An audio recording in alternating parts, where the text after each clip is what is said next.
Domba-dombaku mendengarkan suaraku dan mengikuti aku. Itulah bagian Injil yang saya mau ajak kita untuk renungkan pada hari Minggu ini. Dalam kehidupan kita ada banyak suara yang datang di dalam kehidupan kita. Dan suara-suara itu, suara yang menyentuh kita, akan membuat kita untuk mau mengikutinya. Kita mendengarkan karena suara itu menyentuh kita, dan karena itu kita mau mengikutinya di dalam kehidupan kita. Seorang anak di kampung misalnya, pada sore hari ketika mendengarkan bunyi peluit, ia akan bergegas untuk pergi bergabung bersama teman-temannya untuk berolahraga, entah bermain bola kaki, bola voli, atau olahraga lainnya. Suara peluit menyentuhnya dan ia mau bergegas pergi. Seorang anak lain di kampung misalnya, seorang pemuda yang gila pesta misalnya, kalau ia mendengarkan informasi bahwa nanti malam ada pesta di kampung tetangganya, informasi itu akan membuatnya menyiapkan diri untuk bisa mengikuti pesta pada kampung tetangganya. Informasi suara bahwa ada pesta itu menyentuhnya. Kisah lain misalnya, kalau ada pemuda yang suka minum minuman keras, suka berpesta minuman keras bersama teman-temannya, ia akan dengan cepat tersentuh ketika ada temannya menginformasikan bahwa mereka harus saling mengumpulkan uang untuk bisa membeli minuman keras.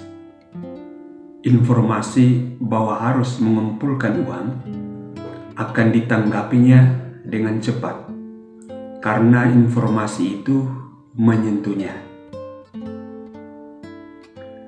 Seorang pejabat yang koruptor,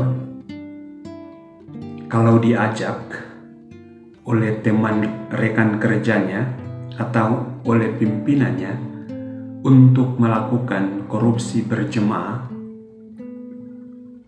ia akan cepat meresponnya, menyanggupinya, karena tindakan korupsi itu sesuatu yang disukainya, menyentuhnya, dianggapnya baik untuknya. Saudara-saudari, dari beberapa kisah contoh ini, saya mau mengajak kita untuk berpikir bahwa suara yang datang dan menyentuh kita itu karena suara itu kita sendiri menyukainya di dalam kehidupan kita. Seorang anak kampung, dia menyukai olahraga. Karena itu ketika bunyi peluit, dia akan bergegas pergi.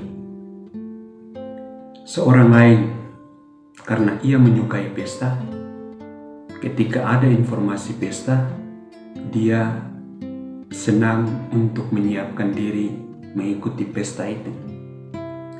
Begitu pula seorang anak, seorang pemuda yang suka minuman keras, dia mendengar informasi ada pesta minuman keras sebagai sesuatu yang menyukakan hatinya. Hal yang sama dengan orang yang dalam kehidupannya sering berperilaku korup. Dari semua kisah ini, kita belajar bahwa suara-suara yang datang kepada kita menyukakan hati kita, menyentuh hati kita, akan dengan cepat meminta tanggapan kita. Yesus Sang Gembala kita juga setiap hari, setiap kali menyuarakan pesannya, informasinya, suaranya kepada kita. Kasihilah Tuhan Allahmu dengan seluruh keberadaanmu, hati, otak, pikiran, perasaan, seluruh energi, tenaga yang ada pada kita. Yesus minta untuk kita haturkan kepada Allah. Kasihilah sesama manusia seperti dirimu sendiri. Perbuatlah kepada orang lain apa yang engkau sendiri kehendaki orang lain perbuat kepadamu. Kalau orang menampar pipimu yang satu, berikanlah juga pipimu yang lain. Ampunilah dan berdoalah bagi mereka yang membenci kamu. Berikanlah kepada Kaisar apa yang menjadi hak Kaisar, dan berikanlah kepada Allah apa yang menjadi hak Allah. Dan berbagai macam suara lain dari Sang Gembala Agung kita. Suara-suara itu setiap kali, setiap hari datang di dalam kehidupan kita. Pertanyaannya adalah, apakah suara dari Sang Gembala ini menyentuh hidup kita, menyentuh hati kita, dan kita mengikutinya, melakukannya di dalam kehidupan kita? Kalau suara-suara itu berlalu begitu saja di dalam kehidupan kita, itu tandanya identitas kita sebagai domba-dombanya ada dalam masalah.